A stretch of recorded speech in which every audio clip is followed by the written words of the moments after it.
No single subscription ruined your finances. That's why the trap works. You didn't buy a luxury car. You didn't book a private jet. You didn't walk into a store and spend half your paycheck. You just clicked Start Free Trial. Then upgrade storage. Then go premium. Then continue without ads. And months later, your paycheck arrives. But somehow, part of it is already gone. Not stolen, not lost in one dramatic mistake, not destroyed by one reckless decision. Just quietly claimed by small payments you stop noticing. That is the subscription trap. It does not feel like a trap at first. It feels like convenience. It starts on an ordinary evening with one tired person sitting on a couch, looking for something to watch. He has had a long day. He does not want to think about money. He does not want to compare plans. He does not want to read the small print. He just wants one movie. The screen gives him 3 choices: basic, standard, premium. The cheapest plan has ads. The middle plan looks reasonable. The expensive plan says best value. And the price is not written like a serious commitment. It is not shown as a yearly cost. It is not shown as a line in his future budget. It is not shown as money that will leave his account again and again. It is shown as a small monthly number. Less than dinner. Less than 1 tank of gas. Less than 1 random purchase at a store. So he clicks. And nothing bad happens. That is the most important part. His bank account does not collapse. His life does not change. No alarm goes off. Nobody calls him and says, "You have just added a permanent leak to your financial life." He watches the movie. He relaxes. And the subscription becomes invisible. The next month, the payment arrives quietly. Then again. And because it is automatic, it does not feel like spending. It feels like something that simply exists. A small background hum in the machinery of modern life. A few weeks later, he adds music. This one is even easier to justify. Music is not a luxury, he tells himself. Music is every day. On the train, at the gym, while cooking, while walking, while working. And again, the price looks small. He thinks, I use this all the time. This one is worth it. And maybe he is right. One subscription can be useful. One subscription can save time. One subscription can bring real value. The trap is not that every subscription is bad. The trap is that every subscription is judged alone. The free trial is judged alone, and alone, each one looks harmless. Then one day, his phone tells him his cloud storage is almost full. He can delete photos. He can sort old files. He can move things manually. He can spend an hour cleaning digital clutter. Or he can upgrade. The upgrade costs less than a coffee, so he upgrades. Again, nothing bad happens. Actually, it feels responsible. His photos are safer. His documents are backed up. His phone stops bothering him. Then comes the fitness app. A new year starts. He wants to get in shape. The app promises short workouts, better habits, simple tracking, and a better version of himself. It is cheaper than a gym. It is cheaper than a trainer. It is only a few dollars a month, so he subscribes. For 2 weeks, he uses it. Then life gets busy, the workouts stop, the app stays, the charge stays, and the version of himself he was paying for quietly becomes a monthly reminder that he did not become that person. But the charge is small, so he leaves it. That is another part of the trap. A subscription can continue long after the desire that created it has disappeared. You signed up during a motivated week, but you pay during normal weeks. You signed up during a stressful night, but you pay during calm mornings. You signed up for one problem, but the payment does not understand seasons. It just repeats. Then comes delivery. He's hungry. He's tired. It is raining. The app offers free delivery with a membership. It does not say, spend more money every month. It says, save on delivery fees. The offer is not framed as spending. It is framed as saving. So he subscribes. Maybe he does save on delivery fees, but now he also has one more reason to order instead of cooking. One more reason to treat convenience as already paid for. One more recurring charge that makes future spending feel easier. Then comes a productivity app. It has a clean interface. It promises focus. It promises control. It promises to organize his life. There is a free version, but the useful features are behind a paywall. Monthly is easy. Annual is cheaper, but annual feels like a commitment. So he chooses monthly, a small payment for a more organized life. Then comes a free trial. This This one feels different because it is not a purchase. It is free, or at least it feels free. He enters his card details because the company says it is required. He tells himself he will cancel before the trial ends. And maybe he will, but the trial ends on a Tuesday, a normal Tuesday. He's busy, he's answering messages, he's dealing with work, he's trying to remember a dozen small things. The trial renews, the first charge arrives, he notices it, but not enough to act immediately. He thinks, I'll cancel later. Later becomes next week. Next week becomes next month. And now the free trial has become a paid habit he never consciously chose. This is why the subscription trap is so powerful. It does not require you to be stupid. It does not require you to make one terrible financial decision. It only requires you to be busy, to be tired, to be distracted, to postpone one small task, to forget one small renewal. And that is enough, because signing up is smooth, paying is automatic, forgetting is easy, canceling is often just annoying enough to postpone. Not impossible, not dramatic, just annoying. A few extra clicks, a hidden menu, a password reset, a page that asks, "Are you sure?" A discount offer, a button that looks less obvious than the button that started everything. And that small resistance matters, because the company does not need you to love the service forever. It only needs you to delay canceling. One more month, then one more, then one more. At this point, our hero does not feel financially reckless. He is not throwing money around. He is not gambling. He is not living like a millionaire. He does not think of himself as wasteful. And that is why he ignores the problem for so long. Because the problem does not look like a problem. It looks like convenience. But every month, before he makes a single decision, pieces of his income are already spoken for. Video, music, cloud, fitness, delivery, productivity. Each charge is small enough to ignore. Together, they form something much bigger, not a purchase. A quiet rental agreement with modern life. He is not just paying for products. He is paying for access. Access to tools, access to habits, access to a lifestyle that resets every 30 days. And this is the psychological shift. When you buy something once, the pain is visible. You pay, the money leaves, the decision is over.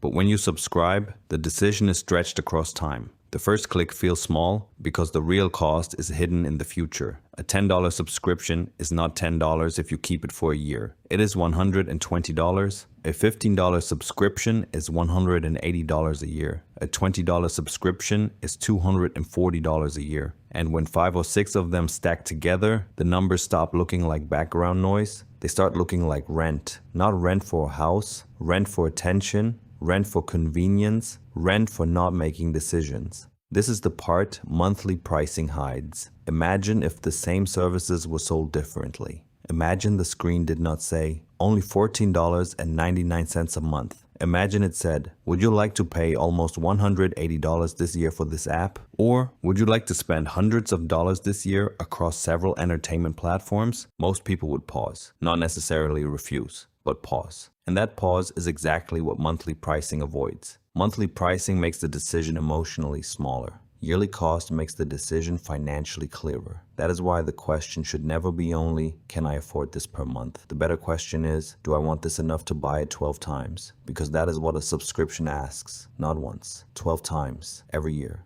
until you stop it. And stopping it requires attention. Attention is now one of the most expensive things in a person's life. You need attention to track your money, attention to read your statements, attention to notice a price increase, attention to remember a trial, attention to cancel what no longer serves you. But most people are not short on intelligence. They are short on clean mental space. The subscription trap lives in that space. It lives between, I should cancel this and I'll do it later. It lives between, that's not much. And how did I spend so much this month? Surveys have found that people often underestimate what they spend on subscriptions until they actually go through their bank statements one by one. That is the business model. Not one huge payment you clearly remember, but many small payments you barely notice. One evening, the hero finally opens his bank statement, not because he is inspired, because he is confused. His paycheck came in, his rent was paid, groceries were normal, no big emergency happened. But somehow, the money feels thin, so he scrolls. At first, he sees normal things. Rent, utilities, food, transport. Then he sees the smaller charges. A streaming service, music, cloud storage, delivery membership, fitness app, productivity app, a trial he forgot.